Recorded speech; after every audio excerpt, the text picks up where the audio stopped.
In the storm-lashed cliffs of St. Anselm's Bay, a lighthouse keeper lies dead on a spiral staircase, a shattered lantern at his side. Was it an accident or murder? Hercule Poirot, with his razor-sharp mind, unravels a web of secrets. A grieving widow hiding her fears, a fisherman with eyes that see too little, and a smuggler whose shadowy trade casts a deadly net. From hidden coves to a chilling confession, Poirot's little grey cells shine a light on betrayal, revealing a truth as piercing as the lighthouse's beam. Will justice prevail, or will the darkness endure? Chapter 1. The beacon goes dark. The storm raged with unrelenting fury over St. Anselm's Bay, its winds shrieking like banshees across the jagged cliffs that guarded the Cornish coast. The lighthouse, a solitary tower of weathered stone, stood defiant against the tempest, its beam long extinguished, casting the rocky shores below into perilous shadow. Hercule Poirot, his small frame bundled in a meticulously tailored overcoat, stepped from the creaking carriage onto the uneven path, his patent leather shoes sinking slightly into the damp gravel. The air was heavy with the tang of salt and seaweed, mingled with an undercurrent of unease that piqued his fastidious senses. Beside him, Captain Hastings, ever the loyal companion, wrestled with his hat, which threatened to take flight in the gale. "Good heavens, Poirot!" Hastings exclaimed, his voice barely audible over the wind's howl. "Why must we always end up in such God-forsaken places? Couldn't this mystery wait for a sunnier day?" Poirot's moustache, immaculately waxed despite the weather, twitched with amusement. "Mon cher Hastings, the mysteries, they do not choose their weather, nor their stage. And this lighthouse, it is a stage most intriguing. Where there is death, there is always a truth to be uncovered, and I, Hercule Poirot, am summoned to find it." 3 days prior, Elias Tremaine, the lighthouse keeper, had been discovered lifeless on the spiral staircase within the tower, his body crumpled like a discarded marionette, a shattered lantern scattered about him. The local constable, a man of limited imagination, had declared it a tragic accident, a slip in the dark, a fatal tumble. Yet a letter, penned in the precise hand of Dr. Hargrove, the village physician, had reached Poirot in London, its contents hinting at irregularities that could not be dismissed. "There is talk in St. Anselm's Bay," the doctor had written, "of things not as they seem. I implore your expertise, Monsieur Poirot, for I fear the truth is hidden." Poirot, never one to resist a puzzle, had accepted the challenge, dragging a reluctant Hastings along. As they approached the lighthouse, its iron-banded door groaned open, revealing Mrs. Clara Tremaine, the keeper's widow. She was a woman of middle years, her face etched with the quiet endurance of one accustomed to solitude. Her dark hair, streaked with silver, was pinned neatly, and her grey eyes held a guarded composure, though they flickered with something unspoken. "Monsieur Poirot," she said, her voice low but firm, "I am grateful you've come. Elias was no careless man. He knew every step of this tower, as I know my own hands. He would not fall." Poirot inclined his head, his green eyes studying her with the precision of a jeweller examining a gem. "Madame, your conviction is noted. If, as you say, Monsieur Tremaine was not careless, then we must ask what force extinguished his light. You will permit me to investigate?" Clara nodded, stepping aside to allow them entry. "Please, do what you must." The interior of the lighthouse was austere, its stone walls cold and unyielding, amplifying the distant roar of the sea. A narrow hallway led to the base of the spiral staircase, its iron steps winding upward into shadow. Poirot paused, his gloved fingers brushing the rough-hewn wall, his mind already assembling the fragments of the scene. "Hastings," he said softly, "observe the atmosphere. This place, it speaks of duty, of vigilance. Yet now it is silent. That silence, it is our first clue." Hastings, rubbing his hands against the chill, frowned. "Clue? It's just a gloomy old tower, Poirot. What do you expect to find?" Poirot's lips curved slightly. "What I always find, mon ami. The order beneath the chaos. Come, let us begin." He gestured towards the staircase, his demeanor as composed as if he were strolling through a Parisian salon. Clara followed at a distance, her footsteps hesitant, as if the very stones held memories she dared not disturb. Poirot's gaze swept the hall, noting the sparse furnishings, a weathered chair, a small table bearing a logbook, and a coat hook where a heavy oilskin hung, its hem damp from recent use. "Madame," he said, turning to Clara, "your husband, he was alone here that night?" "Yes," she replied, her voice barely above a whisper. "I was in our cottage, down the path. The storm kept me awake, but I heard nothing from the tower." "Nothing?" Poirot's tone was gentle, but his eyes were sharp. "No cry, no sound of breaking glass." Clara shook her head, her fingers twisting the edge of her shawl. "Nothing, Monsieur Poirot. I wish I had." Hastings, ever impatient, interjected. "Surely, Mrs. Tremaine, you must have some idea what happened. Did your husband have enemies? Someone who might wish him harm?" Clara's gaze dropped to the floor. Elias was a private man. He kept the light, and that was his world. But there were whispers in the village about smugglers using the coves below. Elias mentioned seeing strange boats at night, but he never spoke names. Poirot's fingers tapped lightly against his cane. "Smugglers, you say? And these boats, they troubled him?" "He said they were a danger," Clara replied. "The light was his duty, to guide ships safely. He would not abide those who used the dark for their own ends." "Most interesting," Poirot murmured, his mind already turning over the possibilities. "Madame, we shall return to you soon. For now, the staircase calls." As they began their ascent, Hastings muttered, "Smugglers, Poirot? Sounds like a dangerous lot. Do you think one of them had a hand in this?" Poirot's smile was enigmatic. "Patience, Hastings. The little grey cells, they are only beginning to work. But already they whisper that this lighthouse holds more than shadows. The truth, it is here, waiting for us to shine a light upon it." Chapter 2. The scene of the crime. The wind had not relented its assault on St. Anselm's Bay, its mournful wail seeping through the narrow windows of the lighthouse, where Hercule Poirot stood at the foot of the spiral staircase. The air within was damp, heavy with the scent of salt and old stone, and the faint metallic tang of something less natural. Poirot's small, precise figure was a stark contrast to the rugged simplicity of the tower's interior, his polished shoes clicking softly against the flagstones as he surveyed the scene. Captain Hastings, ever at his side, shifted uncomfortably, his broad shoulders hunched against the chill that seemed to emanate not just from the weather, but from the very walls themselves. "Mon Dieu, Hastings," Poirot said, his voice low but resonant.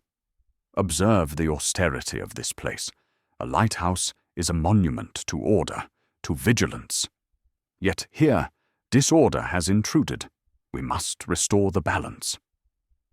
Hastings, rubbing his hands together, glanced up the winding staircase, its iron steps disappearing into the gloom above. It's a grim spot, Poirot. I can't imagine what you expect to find. The man fell, broke his lantern, and that's the end of it, surely." Poirot's moustache twitched, a subtle sign of his amusement at his friend's impatience. "The end, you say? Non, mon ami. It is only the beginning. A man does not simply fall in a place he knows as intimately as his own heartbeat. Elias Tremaine was master of this tower. His death, it is not so simple as a misstep." The local constable, Mr. Pollard, hovered near the entrance, his round face flushed with a mixture of deference and unease. He was a man unaccustomed to scrutiny, particularly from a figure as renowned as Poirot, whose reputation had reached even this remote corner of Cornwall. "It's as I told the doctor, sir," Pollard said, twisting his cap in his hands. "Mr. Tremaine must have tripped in the dark. The lantern broke, he lost his footing, and down he went. A terrible accident, but nothing more." Poirot's green eyes gleamed with a quiet intensity. "An accident, Monsieur Pollard? Perhaps, but the little grey cells, they protest. Let us ascend and see what story the staircase tells." The trio began their climb, the iron steps ringing faintly underfoot. The staircase was narrow, its curve tight, forcing Poirot to place each step with care, his gloved hand trailing along the cold railing. The walls, rough-hewn and unadorned, bore the marks of years, faint scratches, patches of damp, and the occasional rusted bolt. The air grew colder as they ascended, the storm's howl a constant companion, muffled but ever present. At the third landing, Poirot halted, his sharp gaze fixing on the scene before them. There, on the steps, lay the remnants of the tragedy. A faint smear of blood, now darkened to a rusty brown, stained the edge of one step, its irregular shape suggesting not a clean fall, but something more chaotic. Below, on the landing itself, fragments of glass glinted in the dim light, filtering through a slit window, the shards scattered like the remnants of a broken star. The lantern's metal frame, twisted and dented, lay to one side, its wick blackened and lifeless. Poirot knelt, his movements precise, almost reverent, as he examined the debris. "Regardez, Hastings," he said, his voice soft but commanding. "The lantern, it is not merely broken. It is obliterated. The glass is in fragments, some so small they are dust. This is not the work of a simple fall." Hastings crouched beside him, frowning. "You mean someone smashed it deliberately? But why?" Poirot's fingers, encased in fine kid gloves, plucked a shard from the floor, holding it to the light. "Why indeed?" "That is the question, mon ami. A lantern falls, it cracks, perhaps it shatters. But this is enthusiasm. This is destruction with purpose." Constable Pollard cleared his throat, his unease growing. "Begging your pardon, sir, but the storm was fierce that night. Could have been the wind or the fall itself. That did for the lantern." Poirot's smile was polite but unyielding. "The wind, Monsieur Pollard, does not select its targets with such precision.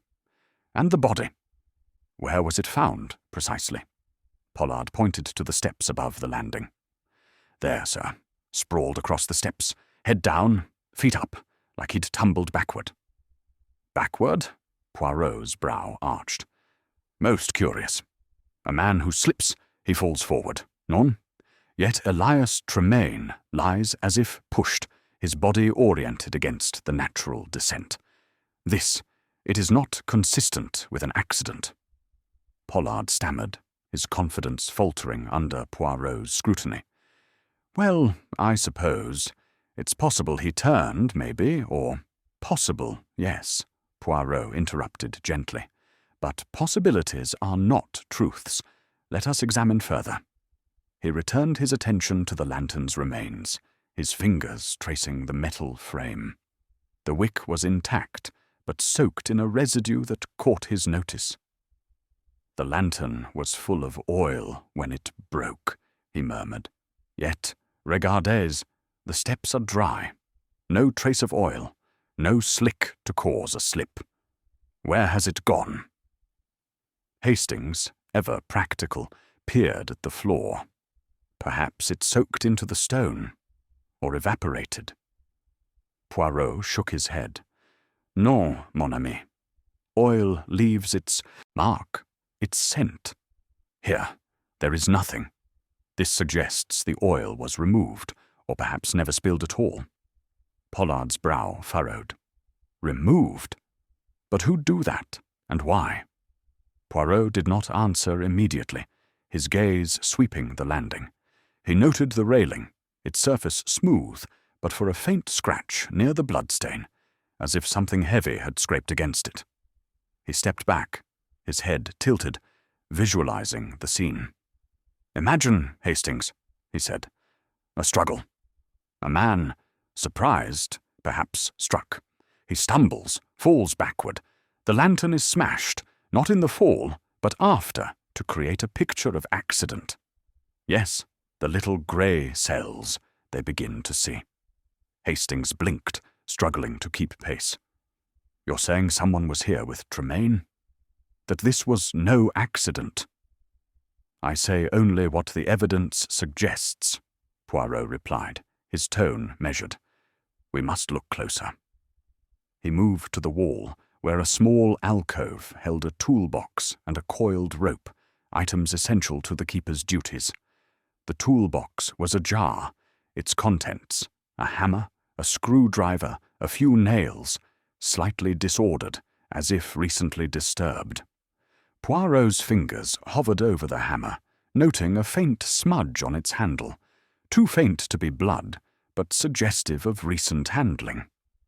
"Interesting," he murmured. "This, too, may have a story." Pollard, growing restless, interjected. "Sir, if I may, the doctor's already seen the body. Said it was a fall, plain as day. Skull cracked, neck broken. What more is there?" Poirot turned, his expression one of patient reproach. "The doctor sees the body, Monsieur Pollard, but I, Hercule Poirot, see the scene. The body tells one story, the place another. And the lantern, it speaks loudest of all." He gestured for Hastings to follow him further up the staircase, toward the great lamp at the tower's summit. The climb was steep, the air growing colder with each step, the storm's voice louder through the thinning walls. At the top, the lamp room was a marvel of engineering, its massive lens dominating the space, surrounded by a web of gears and pulleys. The lamp itself was dark, its fuel reservoir low but not empty. Poirot examined the mechanism, his fingers tracing the fuel line, noting its pristine condition. "The light was burning that night," he said, almost to himself. "Elias Tremaine was diligent, yet it went out. Why?" Hastings, catching his breath, ventured, "Perhaps he was interrupted before he could tend it." "Précisément," Poirot said, his eyes bright. "An interruption, violent and sudden. We must learn who and why." They descended, Poirot pausing once more at the landing. He knelt again, this time inspecting the bloodstain with what greater care. It was not a single smear, but a series of marks, as if Tremaine's head had struck the step multiple times, or as if something had been dragged across it. "This blood," he said, "it is not merely from a fall. There is too much direction." Hastings frowned. "Direction? You mean someone moved the body?" "Or ensured its placement," Poirot replied. He stood, dusting his gloves with a handkerchief, his mind racing. "We must speak with Madame Tremaine again, and with others who knew this place. The lighthouse It is isolated, but not unobserved. Someone saw. Someone knows. As they left the staircase, Poirot lingered at the base, his gaze returning to the scattered glass. He picked up another shard, this one larger, its edge curiously clean, as if broken by a precise blow rather than a random crash. "This lantern," he said softly. "It wasn't dropped. It was struck, with force, with intent. And that intent, it hides the truth of Elias Tremaine's death." Pollard, trailing behind, looked increasingly out of his depth. "Sir, you're making this more complicated than it needs to be. The village is small. If there was foul play, we'd have heard something." Poirot's smile was enigmatic. "The village, Monsieur Pollard, is like this lighthouse. It appears simple, but beneath its surface there are currents, hidden and strong. We shall find them." As they stepped back into the storm's embrace, Poirot's mind was already mapping the puzzle. The shattered lantern, the missing oil, the backward fall, all were pieces, waiting to be fitted into the order only his little grey cells could discern.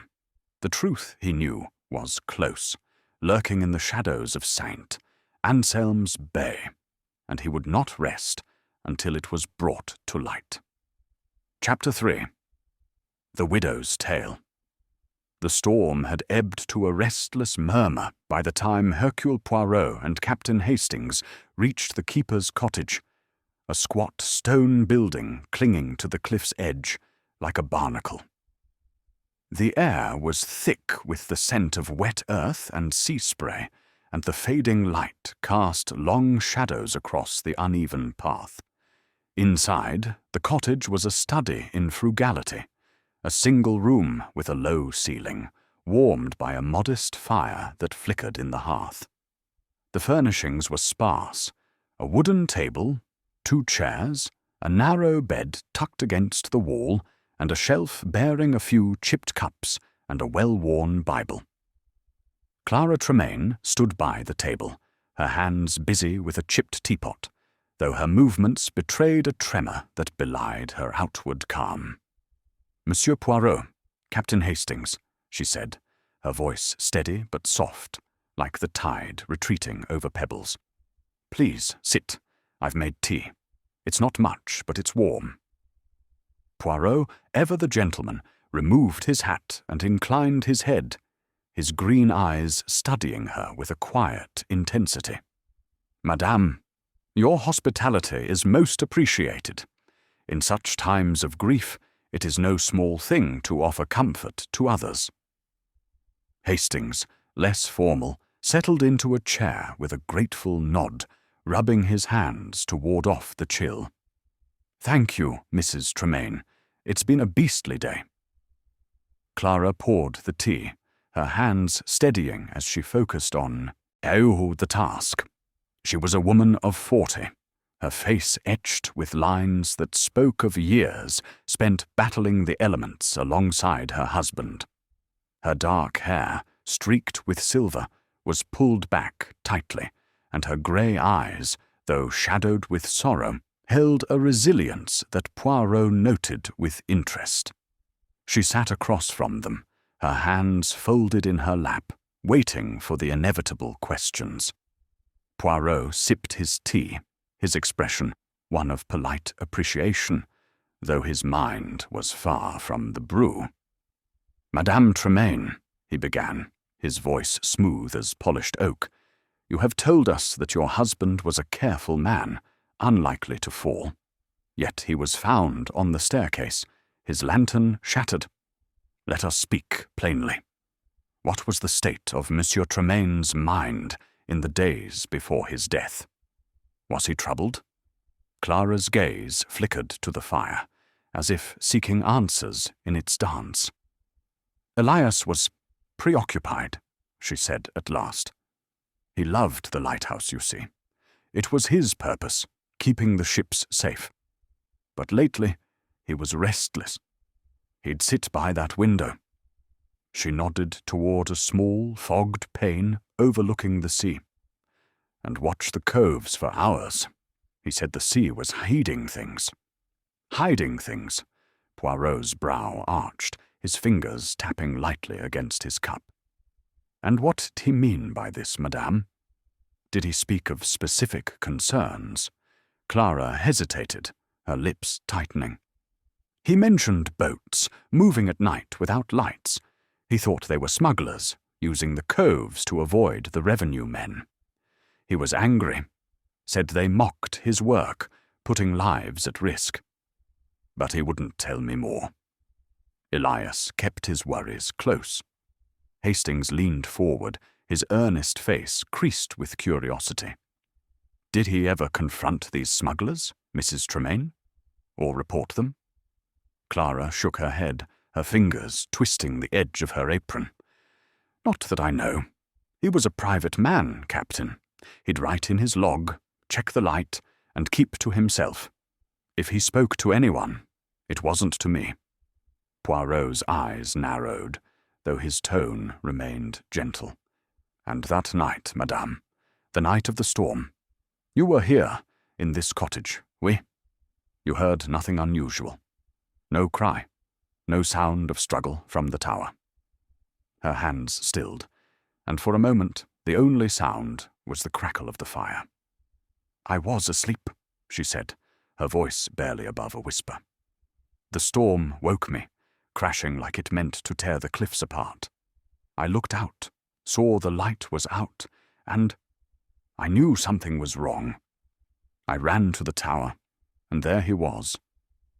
Her voice broke, but she steadied herself. I didn't hear anything before that. I swear it. Poirot tilted his head, his gaze never leaving her face. And yet, madame, the lighthouse is not so far from this cottage. A cry, a crash of glass. These are sounds that carry, even in a storm. You are certain you heard nothing?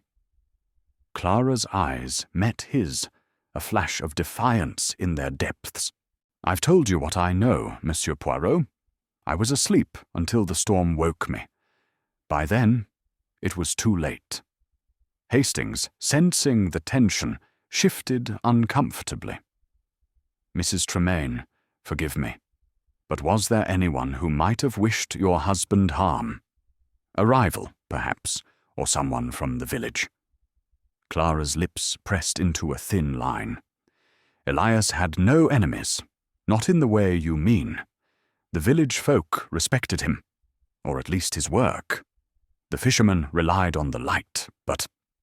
She paused, her gaze drifting to the window again. There was talk in the pub sometimes about strangers passing through. Men who kept to the shadows. Elias didn't like them, but he never named names. Poirot set his cup down with a delicate clink, his mind turning over her words.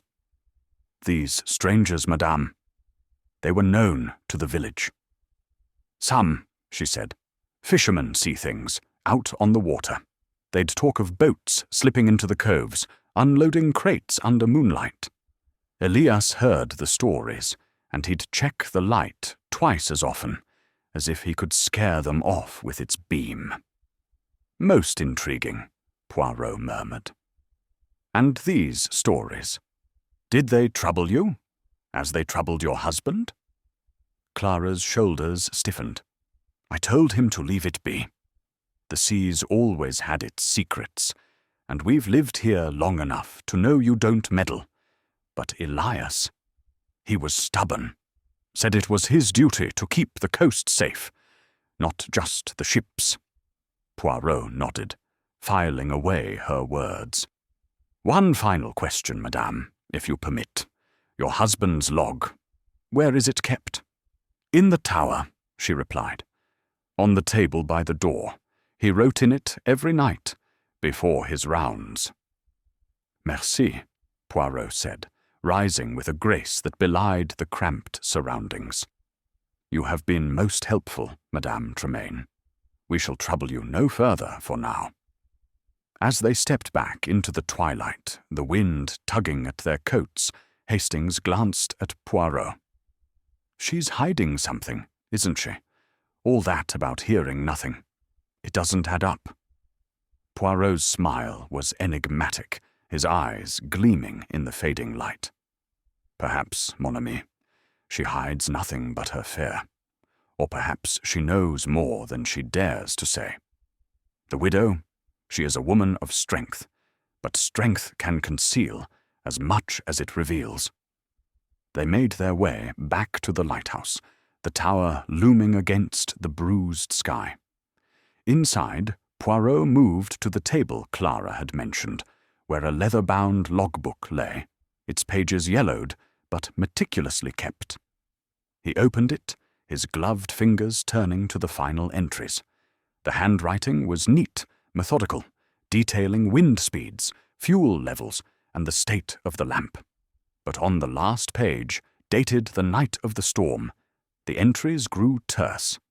Light checked, 9 p.m., fog heavy, strange movement in cove, boat, no lights. Poirot's finger paused on the words. "Voilà," he said softly. Elias Tremaine saw something that night, something that drew him from his routine. And it cost him his life. Hastings peered over his shoulder. "A boat with no lights. That's got to be smugglers, Poirot. Do you think he went out to confront them?" "Perhaps," Poirot said, closing the book with care. "Or perhaps they came to him. We must learn more of these strangers, these shadows in the coves. The village, it holds the next piece of our puzzle." As they left the lighthouse, the sea stretched vast and inscrutable before them, its waves whispering secrets only Poirot's little grey cells could hope to unravel. The truth, he knew, was buried not just in the tower, but in the hearts of those who lived under its shadow, and he would shine a light upon it, no matter how deeply it was hidden. Chapter 4. The Fisherman's Account. The village of St. Anselm's Bay, huddled against the cliffs, its slate-roofed cottages pressed close as if seeking warmth from one another. The Rusty Anchor, the sole pub, squatted at the heart of the village, its weathered sign creaking in the wind that still carried the storm's fading spite. Within, the air was thick with the fug of pipe smoke, damp wool, and the sharp bite of ale. The low hum of a conversation pausing as Hercule Poirot and Captain Hastings stepped through the door. The patrons, mostly fishermen with faces carved by salt and sun, eyed the newcomers with a mixture of curiosity and suspicion, their gazes lingering on Poirot's immaculate suit and polished cane, so out of place in this rugged haven. Poirot, undaunted by the scrutiny, removed his hat with a flourish and surveyed the room, his green eyes sharp as cut glass. "Mon ami," he murmured to Hastings, "observe the faces. They are like the sea, calm on the surface, but with currents beneath. We shall stir those currents tonight." Hastings, less at ease, adjusted his collar and muttered, "I'd rather stir a pint, Poirot.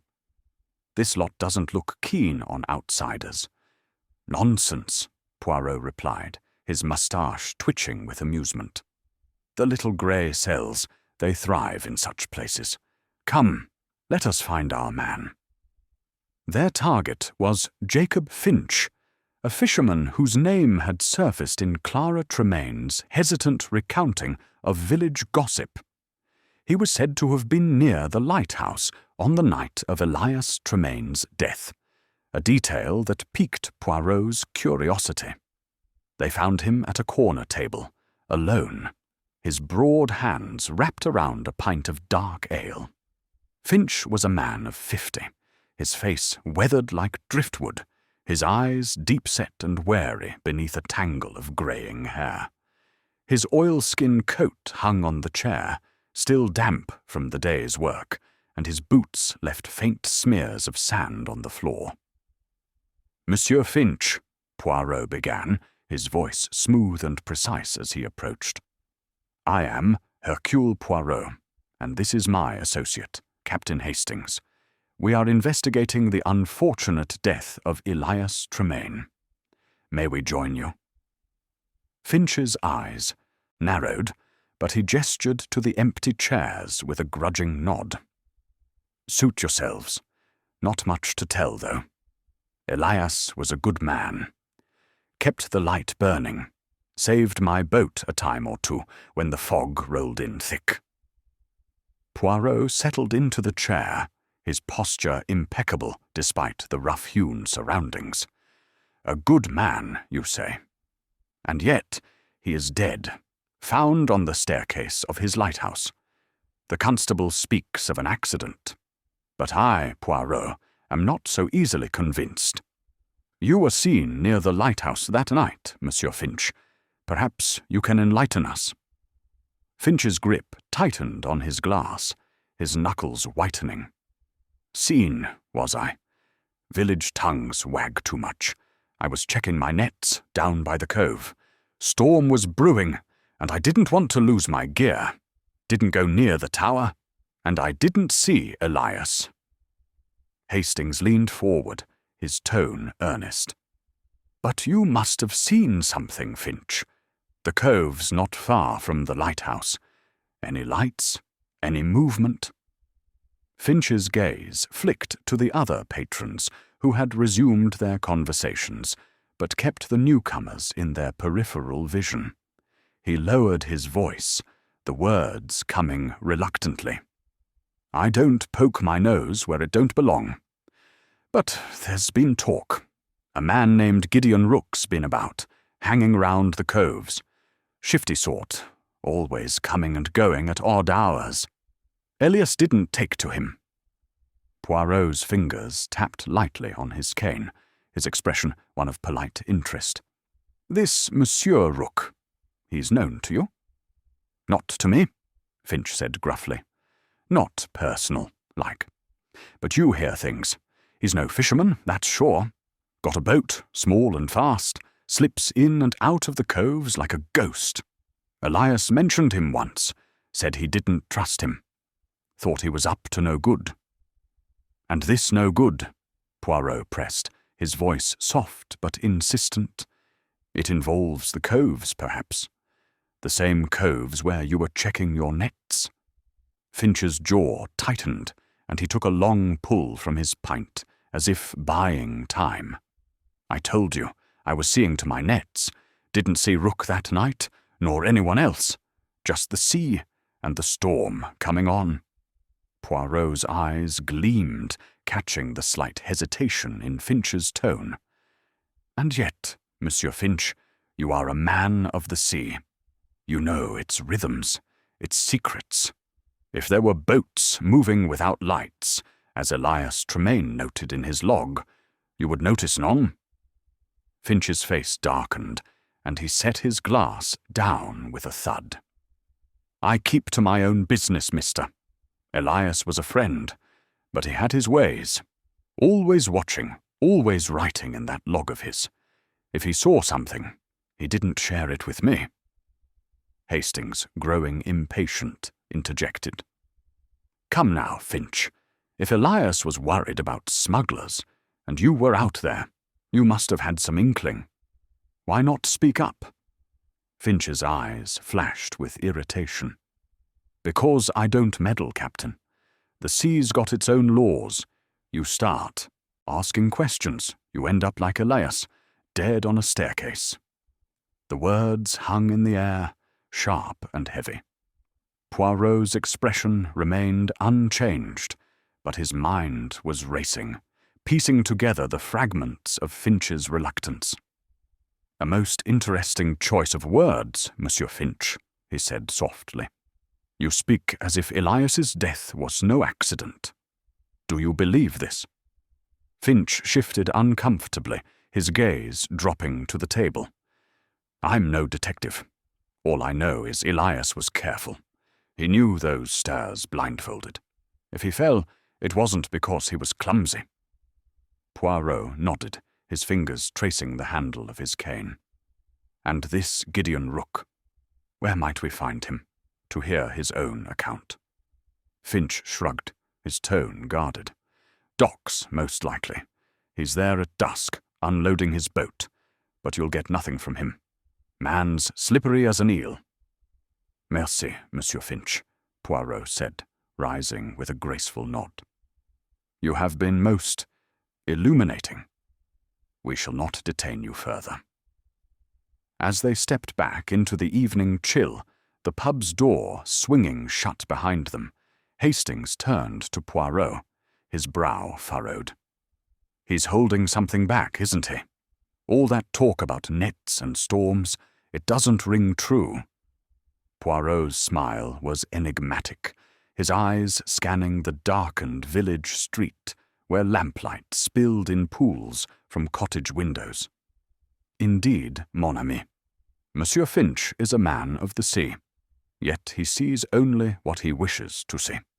His reluctance, it is not merely caution, it is fear of what we must discover. They walked toward the docks, the sound of waves growing louder as the village gave way to the open shore. The air was sharp with salt, and the horizon was a smudge of indigo against the fading light.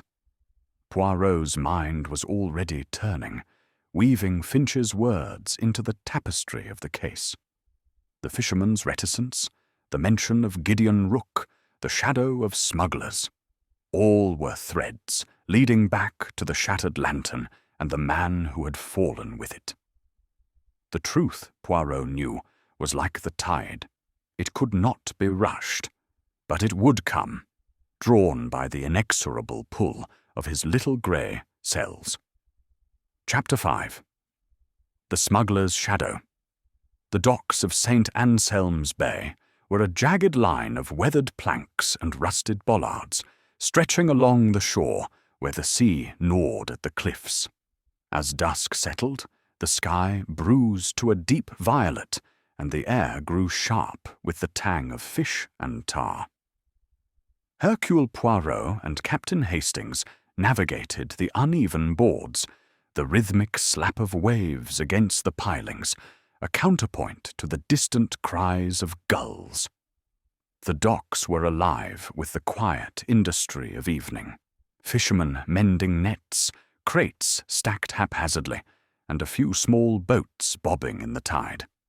Poirot's polished shoes clicked with precision, a stark contrast to the rough-hewn surroundings, while Hastings, ever wary of slipping, kept a cautious pace. Mon ami, Poirot said, his voice low but clear.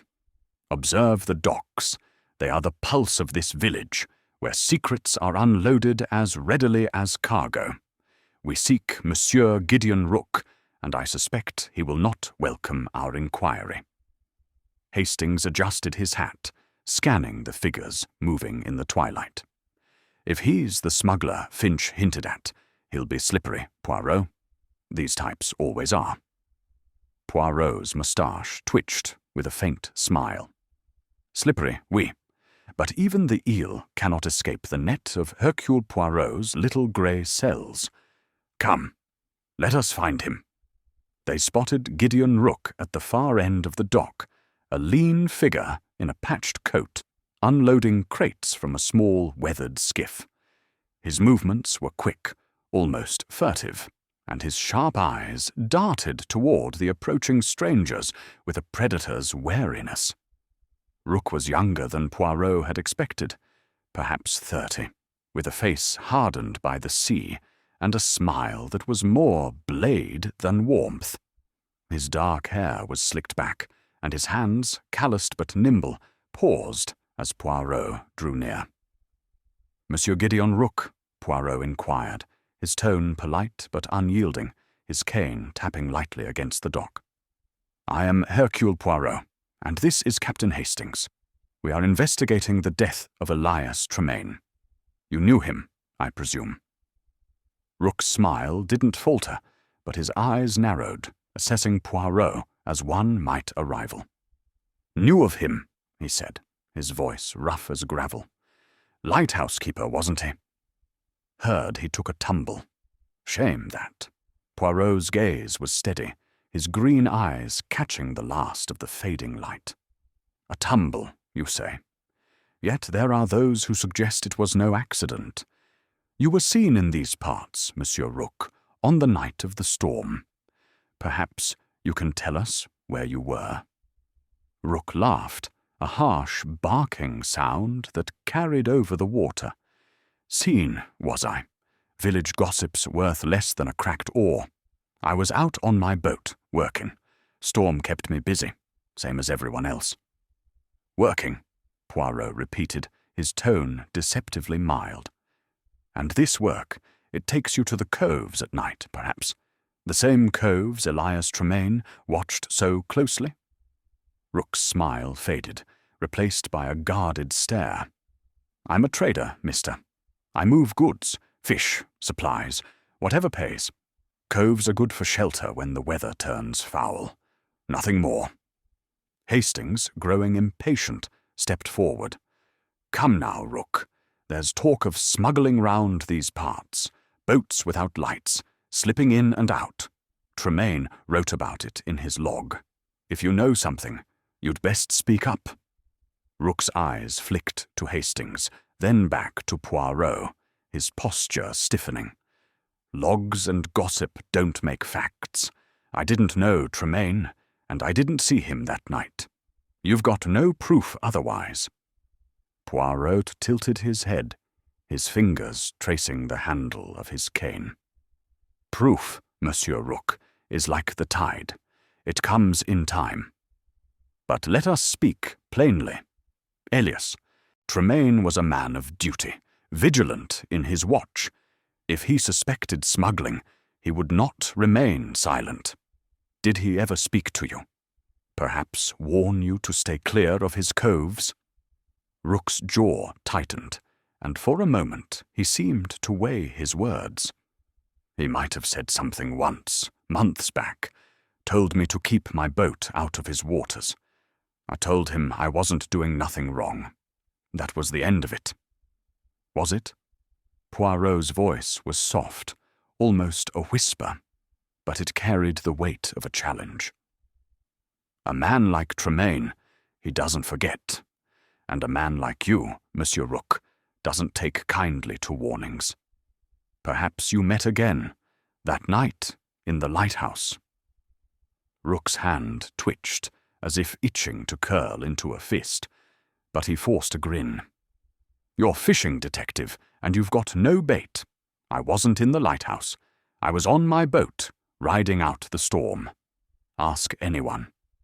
"Indeed, I shall," Poirot said, his smile polite but razor-sharp. "And these goods you trade, what are they precisely? Brandy, perhaps? Tobacco? Items that prefer the cover of darkness?"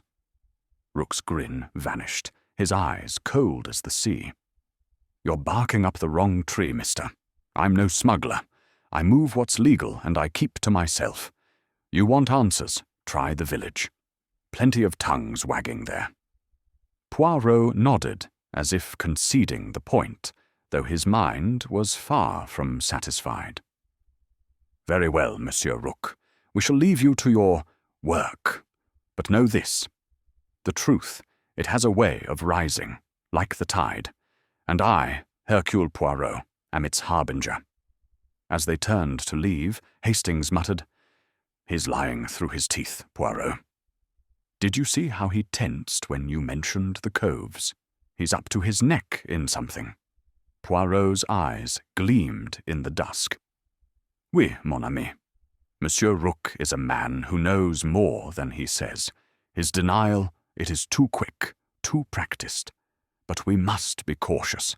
He is clever, this one, and clever men make dangerous adversaries." They walked back toward the village, the docks fading into the gathering dark. The sea whispered its secrets, and Poirot's mind churned, piecing together the fragments. Rook's evasiveness, Tremaine's log, the shattered lantern. The smuggler's shadow loomed large, but it was only one piece of the puzzle. The truth, Poirot knew, lay in the interplay of motives and moments, and he would pursue it with the relentless precision of his little grey cells. Chapter 6. The Doctor's Doubts. The village of St. Anselm's Bay was cloaked in the soft gloom of early evening as Hercule Poirot and Captain Hastings made their way to the home of Dr. Hargrove, the physician whose cryptic letter had summoned Poirot to this remote corner of Cornwall. The streets were narrow, lined with cottages that seemed to lean inward, as if guarding their secrets from the wind that sighed off the sea. The doctor's residence, a modest two-story house with ivy creeping up its stone facade, stood at the edge of the village, its windows glowing with the warm flicker of lamplight. Poirot's cane tapped a steady rhythm on the cobblestones, his posture as erect as ever, while Hastings, bundled against the chill, cast wary glances at the darkening sky. "Mon ami," Poirot said, his voice cutting through the quiet. "The doctor is a man of science, yet he writes of doubts, of irregularities. This is not the language of a man content with simple answers. We shall learn much from him, I think." Hastings nodded, though his expression was sceptical. "I hope so, Poirot. So far, we've got a nervous widow, a cagey fisherman, and a smuggler who'd rather spit than talk. The doctor had better have something solid." Poirot's moustache twitched with amusement. "Patience, Hastings. The puzzle, it takes shape slowly, but each piece adds clarity. Dr. Hargrove, he holds a key piece, I am certain." They knocked, and the door was opened by Dr. Hargrove himself, a wiry man of late middle age with sharp blue eyes and a face lined with the weariness of long nights. His hair, thinning and grey, was swept back from a high forehead, and his hands, though steady, bore the faint tremor of one who had seen too many tragedies. "Monsieur Poirot, Captain Hastings," he said, his voice clipped but welcoming. "Thank you for coming. Please, come in." The doctor's study was a cluttered sanctuary of books, medical journals, and instruments, with a faint smell of antiseptic mingling with the must of old paper.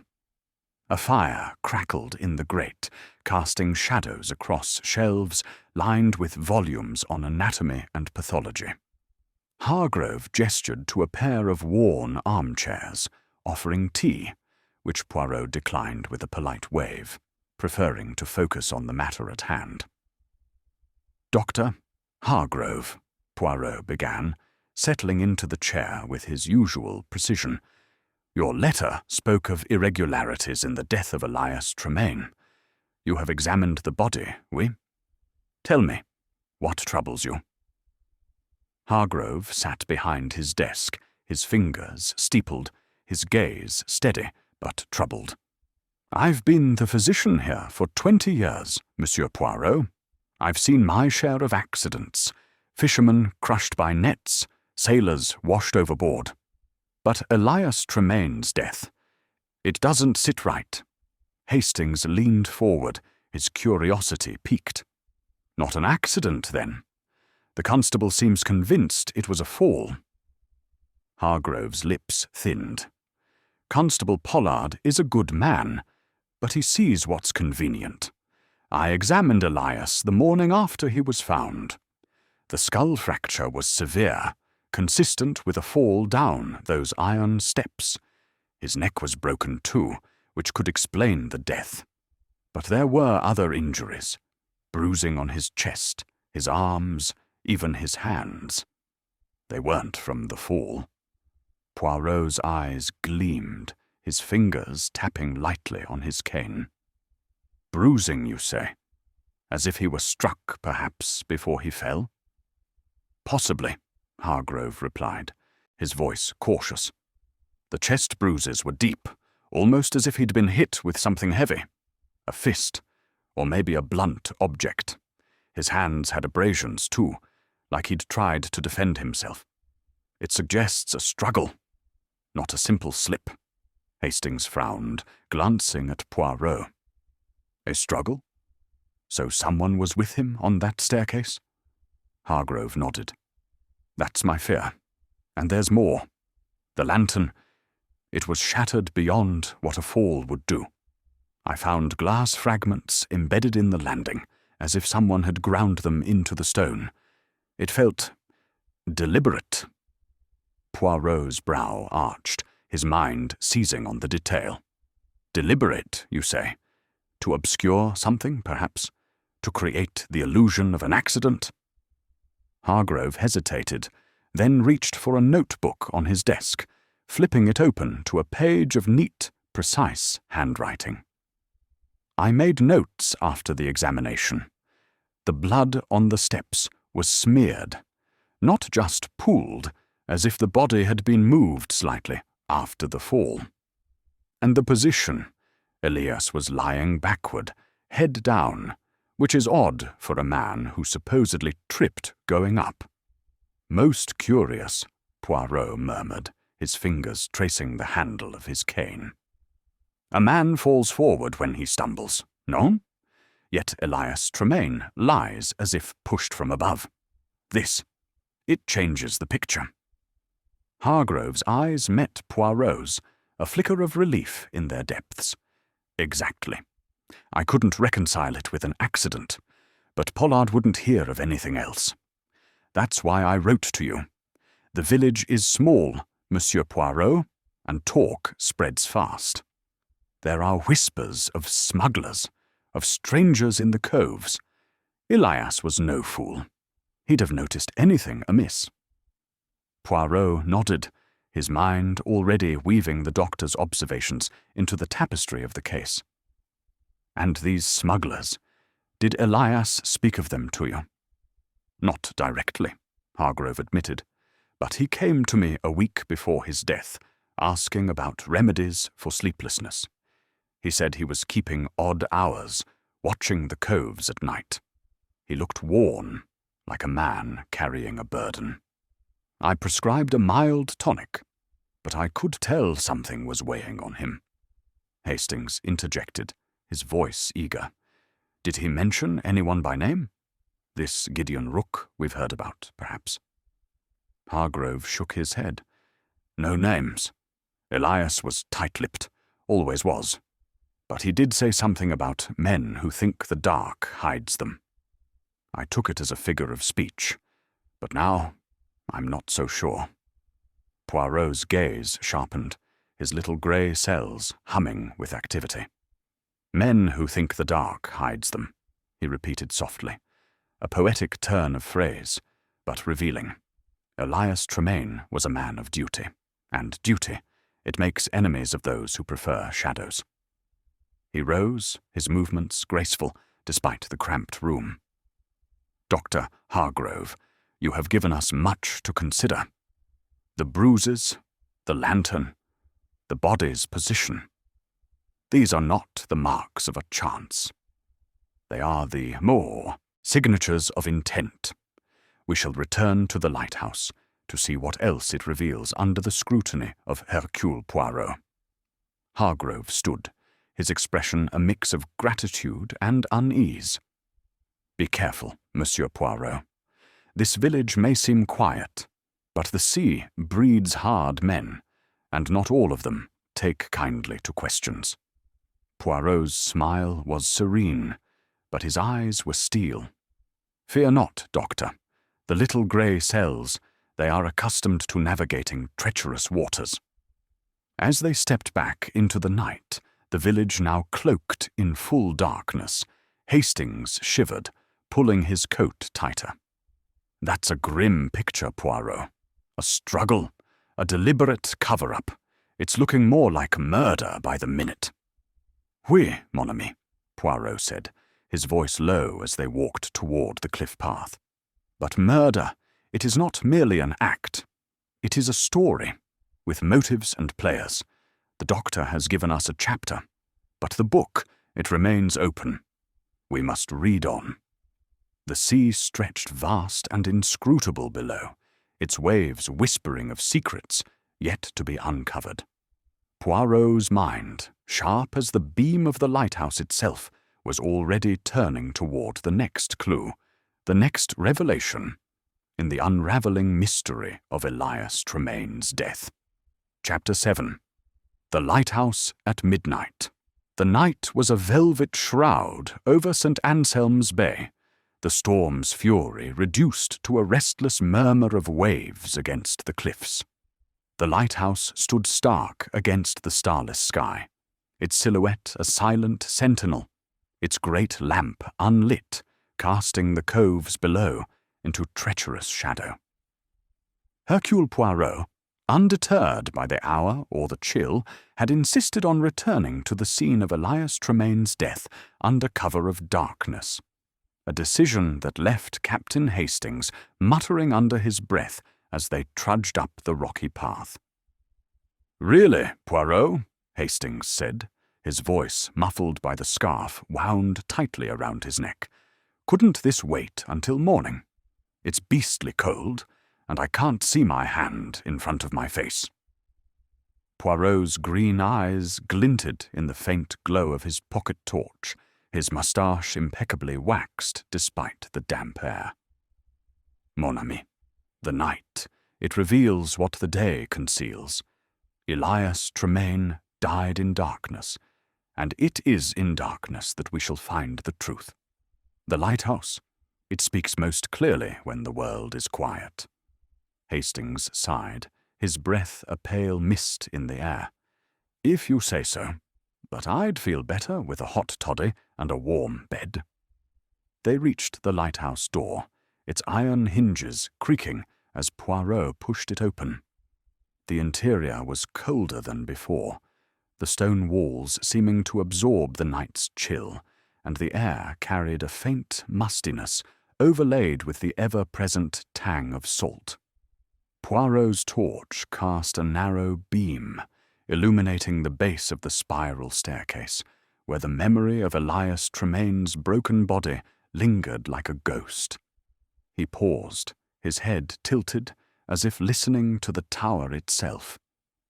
"Observe, Hastings," he said softly. "The silence. It is not merely the absence of sound, but the presence of secrets. This place, it holds the story of that night, and we must coax it out." They ascended the staircase, the iron steps ringing faintly underfoot, each clang echoing in the hollow tower. Poirot's torch swept the walls, revealing nothing new at first, only the same worn stone, the same rusted bolts.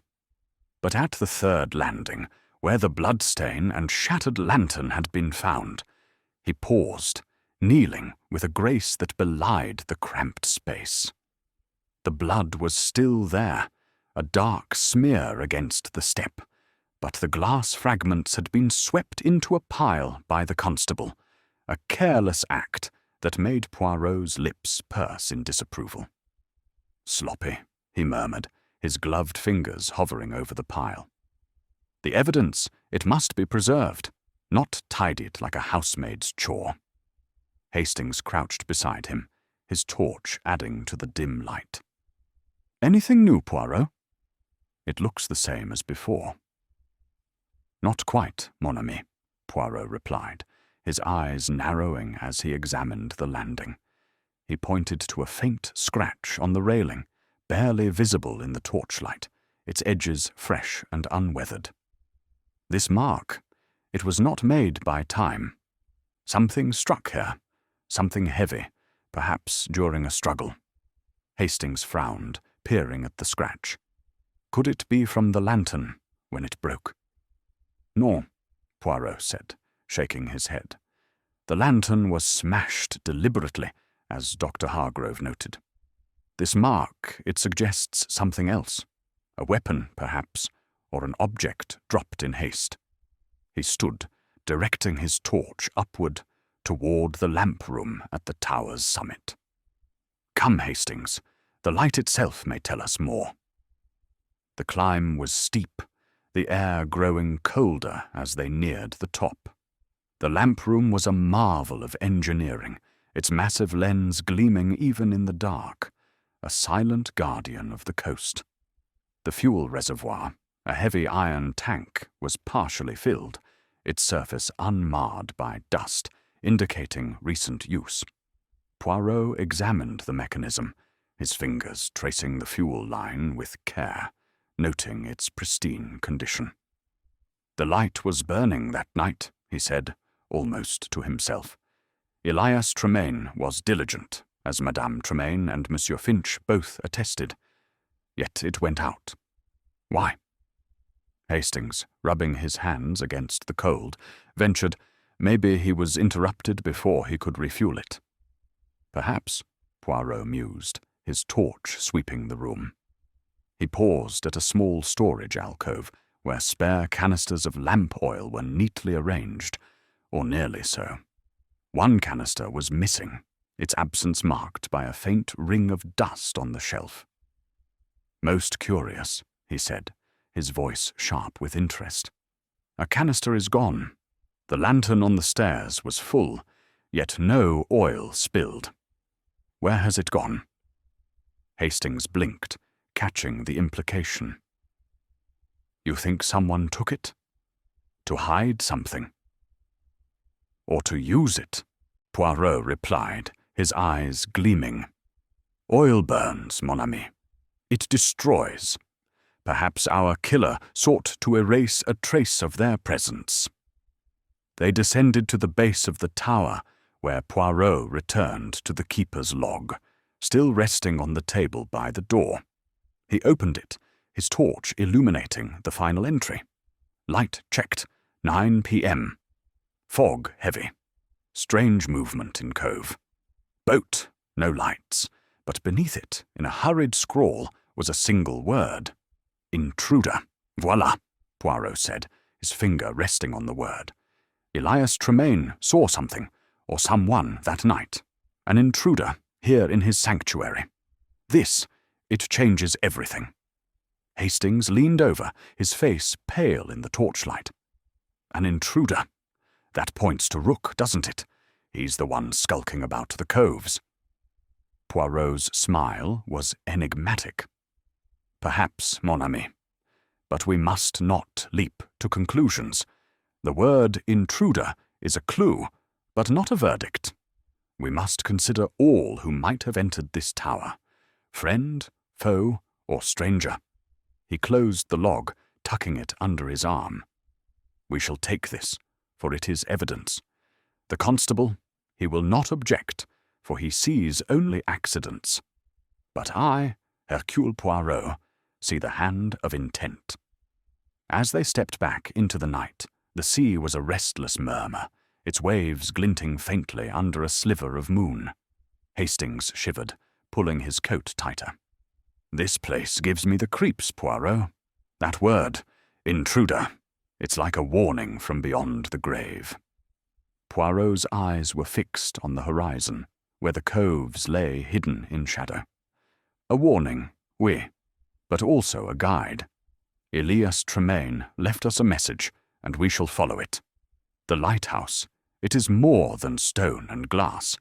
It is a witness, and its testimony will lead us to the truth. The night closed around them, but Poirot's mind was alight, piecing together the fragments. Intruder, missing oil, a struggle in the dark. The puzzle was taking shape, and he would pursue it with the relentless precision of his little grey cells until the shadows of St. Anselm's Bay were laid bare. Chapter 8. The Widow's Secret. The morning sun struggled through a veil of mist over St. Anselm's Bay, casting a pale, diffused light across the keeper's cottage, where Hercule Poirot and Captain Hastings returned to speak with Clara Tremaine. The air was heavy with the scent of damp earth and seaweed, and the distant roar of the sea was a constant undercurrent, like the pulse of the village itself. The cottage, with its low stone walls and salt-flecked windows, seemed to crouch against the cliff, as if bracing for secrets to spill forth. Poirot's polished shoes crunched on the gravel path, his cane tapping a deliberate rhythm, while Hastings, still grumbling about the early hour, adjusted his coat against the chill. "Mon ami," Poirot said, his voice crisp as the morning air. "The widow, Madame Tremaine, is a woman of strength, but strength can be a mask. Today we shall see what lies beneath." Hastings glanced at the cottage, his brow furrowed. "She seemed honest enough last time, Poirot, but that business about hearing nothing in the storm, it's hard to swallow. Do you think she's protecting someone?" Poirot's moustache twitched, his green eyes gleaming with quiet calculation. Protecting, concealing, or perhaps merely afraid. These are possibilities, Hastings. The logbook speaks of an intruder. And Madame Tremaine, she lives closest to the lighthouse. We must learn what she has not yet told. They knocked, and Clara opened the door, her face pale but composed, her grey eyes shadowed with fatigue. She wore a simple wool dress, her hair pinned tightly, and her hands, though steady, bore the faint redness of recent scrubbing, as if she had been working to keep her grief at bay. "Monsieur Poirot, Captain Hastings," she said, her voice low but clear. "I didn't expect you so soon. Please, come in." The cottage was as austere as before, the fire in the hearth burning low, casting a feeble warmth across the room. Clara gestured to the same wooden chairs, offering tea, which Poirot accepted this time, his fingers curling around the chipped cup as if to absorb its warmth. Hastings, less patient, remained standing, his gaze flickering between Clara and the window that overlooked the path to the lighthouse. "Madame Tremaine," Poirot began, his tone gentle but probing, "we have learned much since our last meeting. The logbook of your husband, it contains a word that troubles me. Intruder. Elias wrote this on the night he died, suggesting he was not alone in the lighthouse. Yet you, so close to the tower, heard nothing. This, it is difficult to reconcile." Clara's hands tightened around her own cup, her knuckles whitening. "I've told you, Monsieur Poirot, I was asleep. The storm was loud, waves crashing, wind howling. If there was a sound, it was lost to me." Poirot tilted his head, his eyes never leaving her face. "The storm, oui, it is a formidable force, but the lighthouse is not so far, and a cry, a crash of glass. These are sharp, piercing sounds. You are a light sleeper, perhaps, to be woken by the storm itself. Yet an intruder, a struggle, leaves no echo in your memory." Clara's gaze dropped to the table, her fingers tracing the grain of the wood. "I don't know what you want me to say. I found Elias when I went to check, after the light went out. That's all I know." Hastings, unable to contain himself, stepped forward. "Mrs. Tremaine, forgive me, but it's hard to believe you heard nothing at all. Your husband wrote of an intruder. Did he ever mention anything like that before? Someone lurking? Someone he didn't trust?" Clara's lips parted, then closed, as if weighing her words with care. "Elias was always watchful," she said at last. "About a week ago, he told me he'd caught someone in the lighthouse stores, late at night. He didn't say who, only that he'd sent them off with a warning. He was angry, said no one had any business there but him." Poirot's brow arched, his fingers pausing on his cup. "The stores, you say?" "Where the lamp oil is kept. This is most significant, madame. Why did you not mention this before?" Clara's eyes flickered with something, fear, perhaps, or defiance. "I didn't think it mattered. Elias handled it. He didn't want me involved, and I didn't ask questions. He was like that, keeping things to himself to spare me worry." Spare your worry, Poirot repeated softly, his tone laced with skepticism. Yet this intruder, he may have returned, non? And your husband, he wrote of it, knowing the danger. Madame, I must ask you to be frank. If you know who this person was, you must tell us. Clara's face hardened, her grey eyes meeting Poirot's with a sudden intensity. I don't know, Monsieur Poirot. I swear it. Elias didn't tell me, and I didn't see anyone. I've lost my husband. Do you think I'd protect his killer? Poirot's smile was gentle, but his gaze was unrelenting. I think, madame, that you are a woman of loyalty, and loyalty can lead to silence, even when the truth demands to be heard. If there is more you know, however small, you must share it, for Elias's sake. For a moment, silence hung heavy in the room, broken only by the faint crackle of the fire. Clara's hands trembled slightly, and she set her cup down, her voice barely above a whisper. There's nothing more. I was afraid, yes, afraid of what Elias was getting into, watching those coves, challenging people he shouldn't. But I didn't hear anything that night, and I don't know who he saw. Hastings, sensing her distress, softened his tone. Mrs. Tremaine, we're only trying to help. If Elias was mixed up with smugglers, or someone like this Gideon Rook, it could explain everything. Did he ever mention Rook by name? Clara shook her head, her expression weary. Number. He never named anyone. Just strangers, men who came and went in the dark. I begged him to leave it be, to let the revenue men handle it. But Elias said the lighthouse was his responsibility, coves and all. Poirot nodded, filing away her words, his mind turning over the new detail of the stores. One final question, madame. The oil canisters in the lighthouse. One is missing. Did Elias ever speak of taking one, or of someone tampering with them? Clara's eyes widened slightly, a flicker of surprise crossing her face. Missing? No, he never said anything about that. The oil was his lifeblood. He checked those canisters every day, counted them like a miser with coins. If one's gone, it wasn't him who took it. Merci, Madame Tremaine, Poirot said, rising with a graceful nod. You have given us much to consider. We shall trouble you no further for now, but I urge you, search your memory.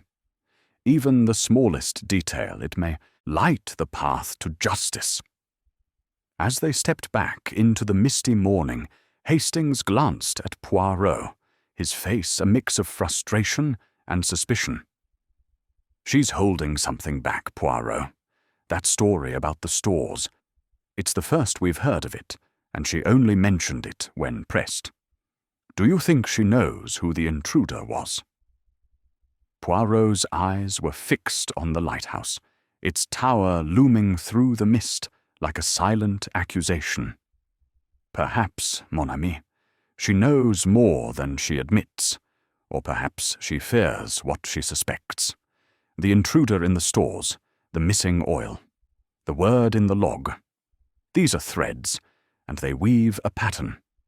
Madame Tremaine, she is part of it, whether she wishes to be or not. They began the walk back to the village, the sea a restless murmur below. Poirot's mind was alight, piecing together the fragments, Clara's hesitation, the intruder's shadow, the oil that vanished without a trace. The truth was close, he sensed, hidden in the interplay of fear and loyalty, and he would unravel it with the relentless precision of his little grey cells. Chapter 9. The Smuggler's Cache. The cliffs of St. Anselm's Bay loomed like silent sentinels under the midday sun, their jagged edges softened by a haze of sea mist that clung to the air. Hercule Poirot and Captain Hastings descended a narrow, winding path toward the coves below, guided by Jacob Finch's reluctant directions extracted the previous evening at the Rusty Anchor. The sea was a restless expanse, its waves crashing against the rocks with a rhythm that seemed to echo the village's unspoken secrets.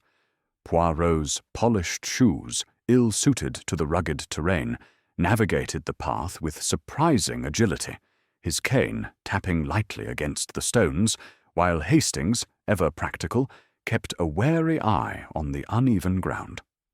"Mon ami," Poirot said, his voice carrying over the wind, "the coves, they are the hidden heart of this mystery." Elias Tremaine watched them, noted their secrets in his log. "If we are to find the truth, it is here, among the rocks and shadows, that we must look." Hastings, clutching his hat against a sudden gust, frowned. "I hope Finch wasn't sending us on a wild goose chase, Poirot. He didn't exactly seem eager to help. And these coves, smugglers' haunts by all accounts, could be dangerous." Poirot's moustache twitched with a faint smile. "Danger, Hastings, is merely the spice of investigation. The little grey cells, they thrive in such places. Monsieur Finch's reluctance, it points us to the truth, even if he does not wish it."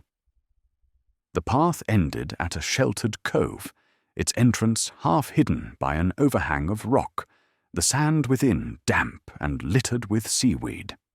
The air was sharp with salt, and the faint creak of a distant boat mingled with the crash of waves. Poirot paused, his sharp eyes scanning the scene, noting the telltale signs of activity. Footprints in the sand, partially erased by the tide, and a faint scrape on the rocks, as if something heavy had been dragged. He gestured for Hastings to follow, moving toward a narrow crevice in the cliff face, barely visible in the shadow of the overhang.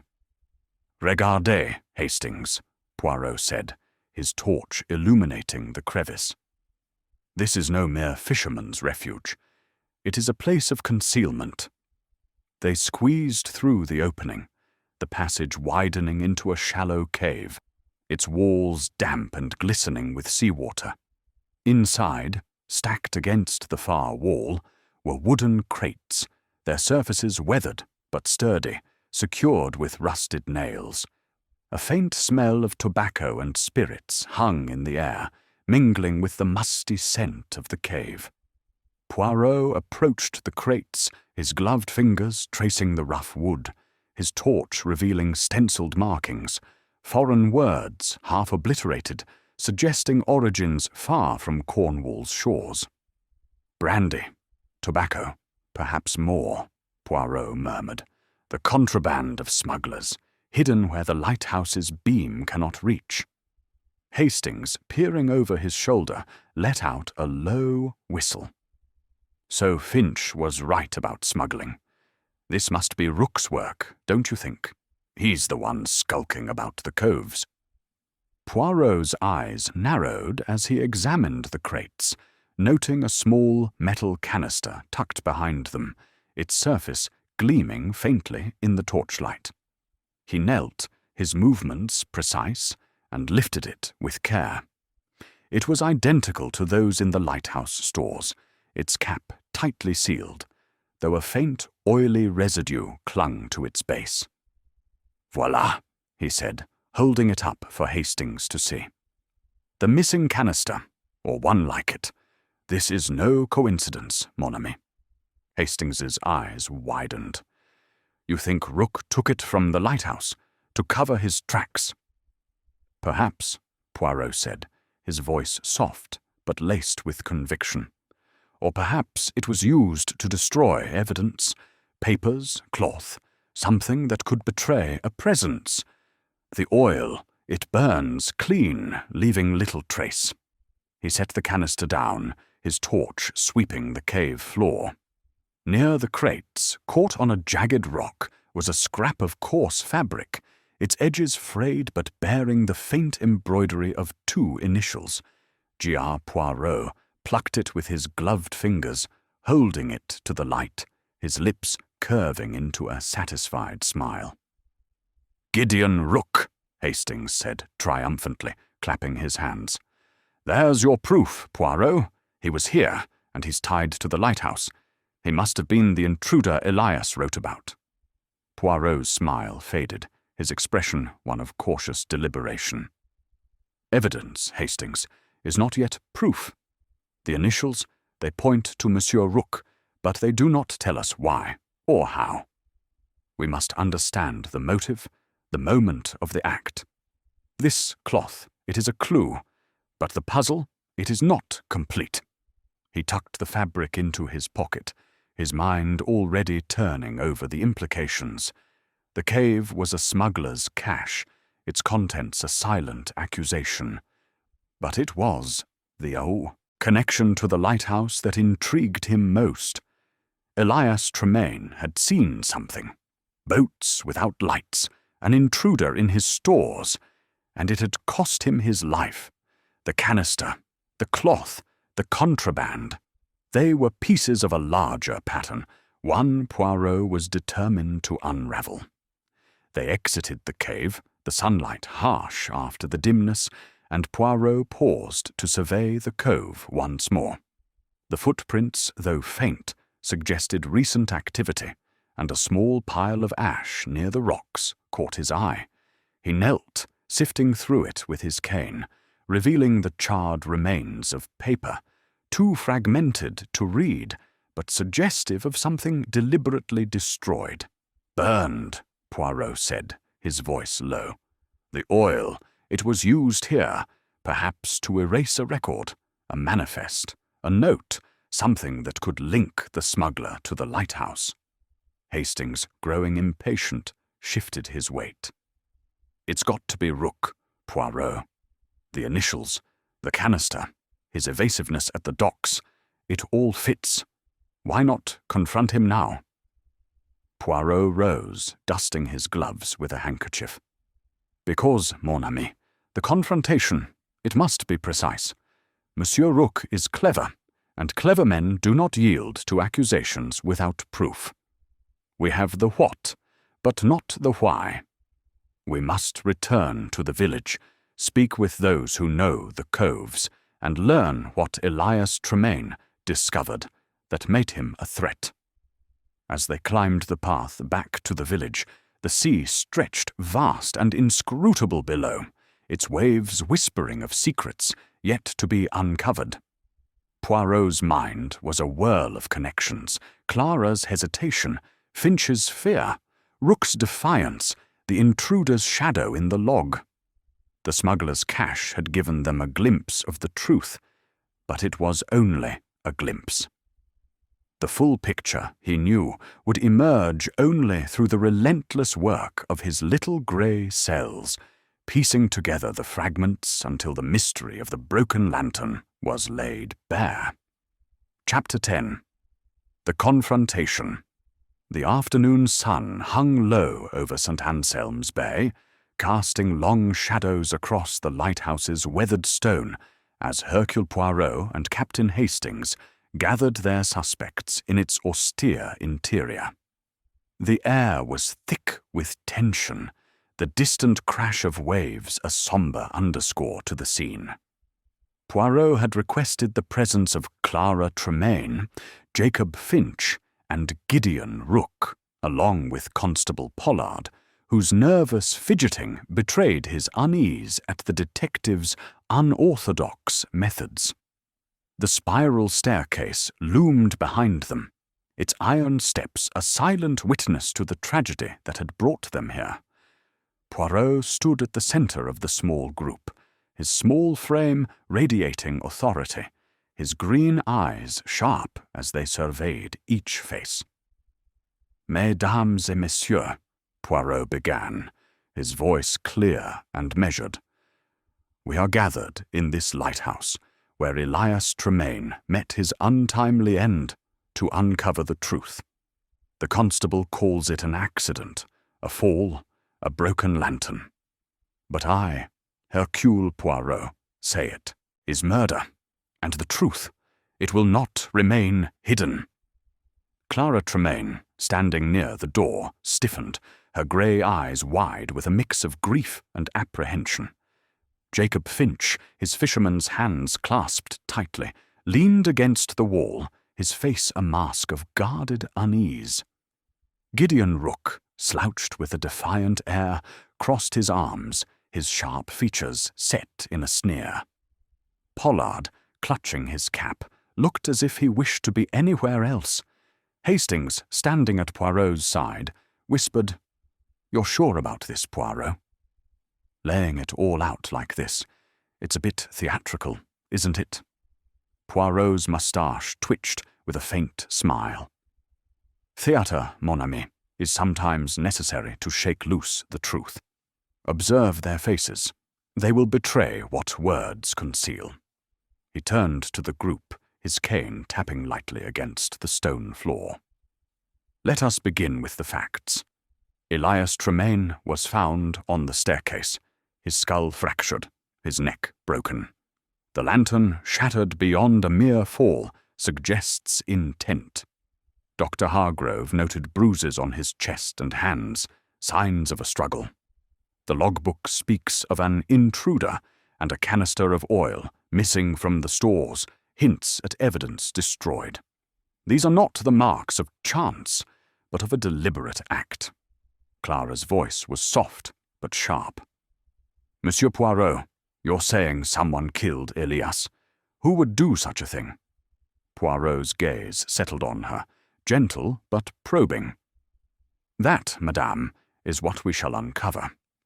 Let us consider the night of the storm. Elias Tremaine was vigilant, watching the coves for boats without lights. He wrote of an intruder, someone he caught in the stores a week prior. This person they returned, and their presence led to his death." He turned to Finch, whose eyes darted to the floor. "Monsieur Finch, you were near the cove that night, checking your nets, you say. Yet you saw nothing, heard nothing, despite your friendship with Elias. Is this not curious?" Finch's jaw tightened, his voice gruff. "I told you, I was minding my own business. I didn't see Elias, and I didn't go near the lighthouse." Poirot nodded, his expression unreadable. "And yet, you spoke of Gideon Rook, a man you distrust, a man Elias also suspected. This brings us to you, Monsieur Rook." Rook's sneer widened, though his eyes were wary. "You've got nothing on me, detective. I was on my boat, like I said. You're fishing, and you're coming up empty." Poirot's smile was serene, but his voice carried a steely edge. "Am I? Let us see." He produced the scrap of cloth from his pocket, holding it up for all to see. "This, found in a cave among crates of contraband, brandy, tobacco, goods that shun the light. It bears the initials G.R., and there, too, was a canister, matching those from this lighthouse's stores. Monsieur Rook, you are a trader, oui, but your trade, it is not entirely legal, is it?" Rook's bravado faltered, his hands clenching. "That proves nothing. Anyone could have left that cloth. And canisters, they're common as gulls round here." "Perhaps," Poirot said, his eyes narrowing. "But let us reconstruct the night. Elias Tremaine, he catches you in the stores, stealing oil for your smuggling. You argue, a struggle ensues. He is pushed, he falls backward, striking his head. To cover your crime, you smash the lantern, scatter its glass to mimic an accident. The oil, you take it, pour it into the sea, or burn it in the cove to erase your traces. Is this not so?" Clara gasped, her hand flying to her mouth. Finch's face darkened, his fists balling at his sides. Pollard stammered, "Now, see here, Monsieur Poirot, that's a serious accusation." Rook laughed, a harsh, defiant sound. "You're spinning tales, old man. I wasn't in the lighthouse. You've got no witnesses, no proof, just a bit of cloth and a wild story. Poirot's gaze was unrelenting. No witnesses, you say? But the lighthouse, it is a witness. The scratch on the railing, the smeared blood, the missing oil. These tell a story of struggle and deception. And you, Monsieur Rook, your presence in the coves, your evasiveness, they place you at the heart of it. Clara's voice broke the silence, trembling but firm. Is it true? Did you kill my husband? Rook's eyes flicked to her, then back to Poirot, his defiance cracking under the weight of their stares. I didn't mean to, he muttered, his voice low, almost lost in the echo of the tower.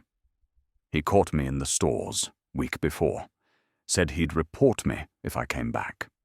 That night, I needed oil. My buyer was waiting. He was there, shouting, grabbing at me. I pushed him just to get away.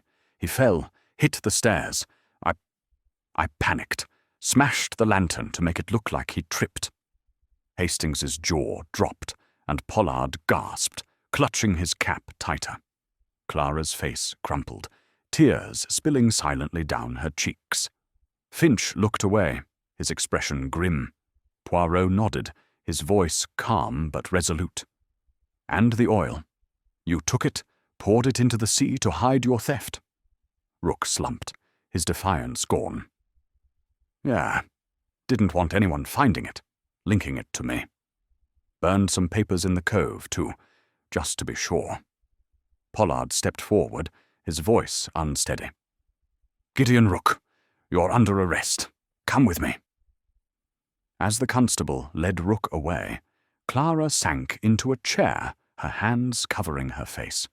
Finch moved to her side, offering a gruff word of comfort. Poirot watched them, his expression one of quiet satisfaction, tempered by the weight of the tragedy. Hastings turned to him, his voice hushed. You did it, Poirot. You pinned him down, just like that. Poirot's eyes were fixed on the staircase, where the shadows seemed to linger. The truth, mon ami, it is like the lighthouse's beam. It cuts through the dark, revealing what was hidden, but it does not erase the sorrow it leaves behind. Chapter 11. The Confession.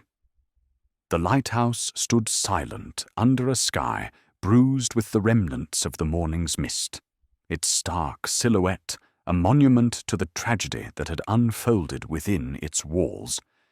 Inside, the air was heavy with the aftermath of Gideon Rook's admission, the echo of his words lingering like the damp chill that clung to the stone.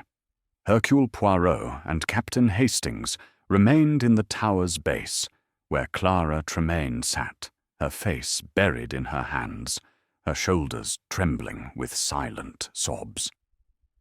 Jacob Finch stood awkwardly nearby, his weathered face creased with a mixture of relief and unease, while Constable Pollard, still clutching his cap, prepared to escort Rook to the village lockup.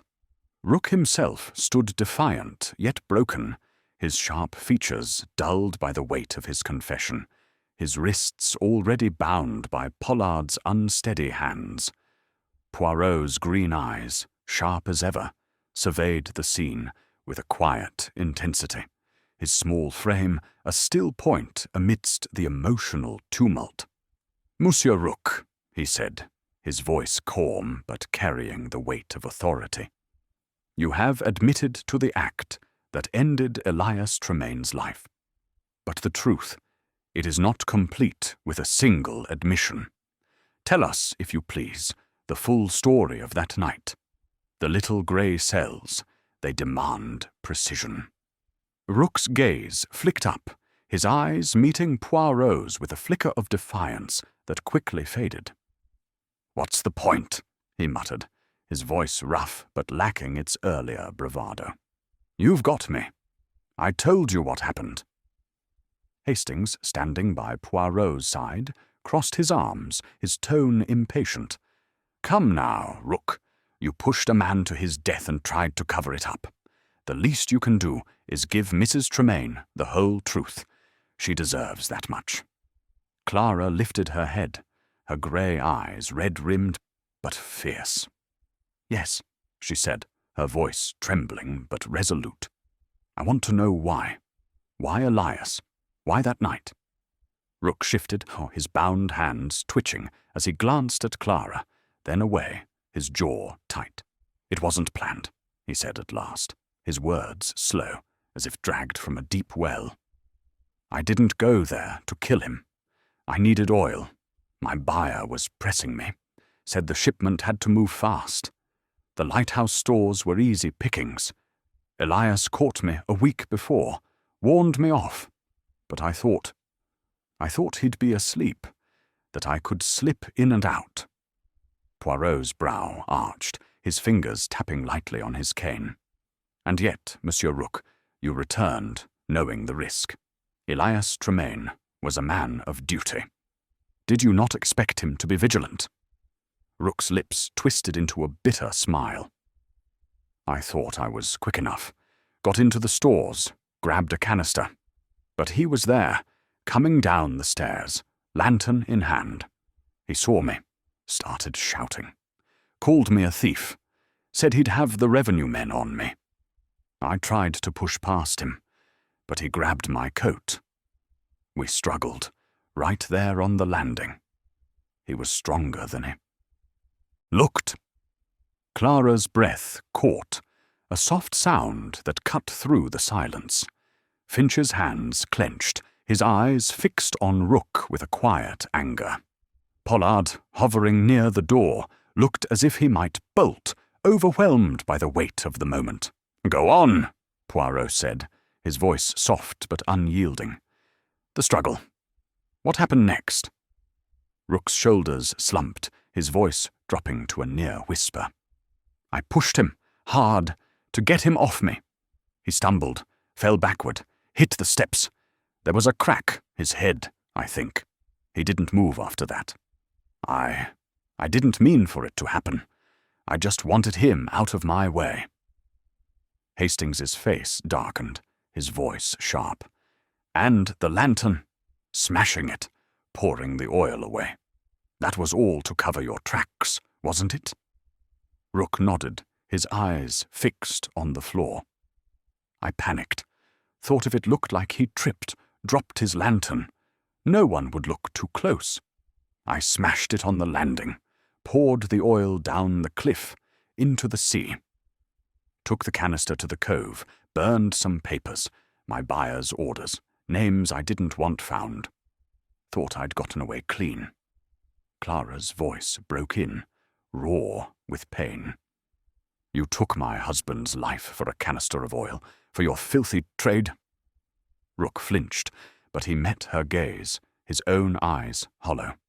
"I didn't want him dead, Mrs. Tremaine. I'm sorry. It was an accident, I swear." "An accident born of guilt," Poirot said, his tone cutting through Rook's plea like a blade. "You chose to steal, to defy Elias Tremaine's warning. Your actions set the stage for murder, whether you intended it or not. The lantern, the oil, the burned papers, these were not the acts of an innocent man." Pollard cleared his throat, his voice unsteady. "Right then. I'll take him to the station, Monsieur Poirot. We'll need a proper statement. And the magistrate—" Poirot raised a hand, silencing him. "One moment, Constable. There is a detail yet to be clarified. Monsieur Rook, the cloth with your initials, found in the cove. It was torn, perhaps in the struggle. Did Elias tear it from you? A mark of your presence he could not erase?" Rook hesitated, then nodded. "Yeah, he grabbed my coat, like I said. Must have torn it then. I didn't notice till later, when I was in the cove. Didn't think anyone would find it." Poirot's nod was slight, but his eyes gleamed with satisfaction. "Merci, Monsieur Rook. You have given us the truth, or as much of it as you know. Constable, you may take him now." As Sir Pollard led Rook out, the smuggler's head bowed. Clara rose, her face a mask of grief and resolve. "Thank you, Monsieur Poirot," she said, her voice steady despite her tears. "I needed to know, even if it hurts." Finch, still at her side, placed a hand on her shoulder, his voice gruff. "You'll be all right, Clara. The village will look after you." Poirot inclined his head, his expression one of quiet compassion. "Madame, the truth, it is a heavy burden, but it is also a release. Your husband's memory, it is honored by your courage." Hastings, watching Rook disappear into the daylight, turned to Poirot. "That's it then. Case closed." Poirot's smile was enigmatic, his gaze lingering on the staircase. "The case, mon ami, is solved. But the heart, it does not close so easily. There is one task left, to ensure the light of this lighthouse shines again, as Elias Tremaine would have wished." As they stepped into the pale sunlight, the sea stretched before them, its waves carrying away the echoes of Rook's confession. The truth had been laid bare, but its weight remained, a reminder of the cost of secrets in the shadow of St. Anselm's Bay. Chapter 12. The Light Restored. The late afternoon sun cast a golden glow over St. Anselm's Bay, its rays piercing the lingering mist to touch the weathered stones of the lighthouse with a warmth that seemed to soften its stark silhouette. The sea, calmer now, lapped gently at the cliffs, its rhythm a soothing counterpoint to the turmoil that had unfolded within the village. Hercule Poirot and Captain Hastings stood at the base of the lighthouse, their investigation concluded, preparing to depart for London. The air was crisp, carrying the faint scent of salt and gorse, and the distant cries of gulls wove through the quiet hum of the village, resuming its daily life.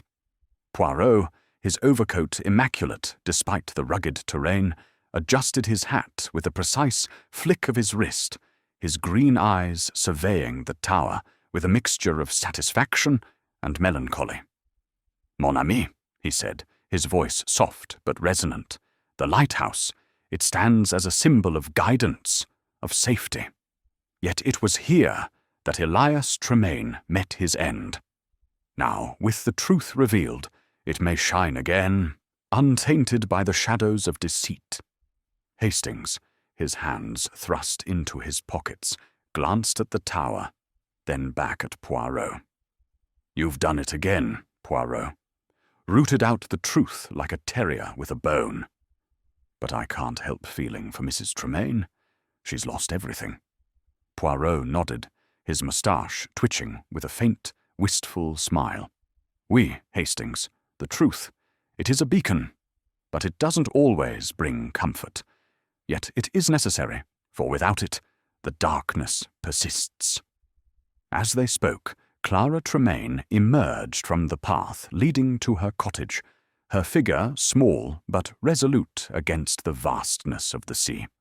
She wore a dark shawl, her hair still pinned tightly, but her grey eyes, though shadowed with grief, held a new clarity, as if the weight of uncertainty had lifted. She approached them, her steps steady, and paused before the lighthouse door, her gaze lifting to its unlit summit. "Monsieur Poirot, Captain Hastings," she said, her voice low but firm. "I wanted to see you before you go. The village is talking. About Gideon Rook, about what happened. I don't know how to thank you.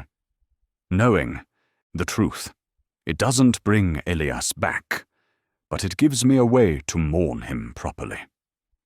Poirot inclined his head, his expression one of quiet respect.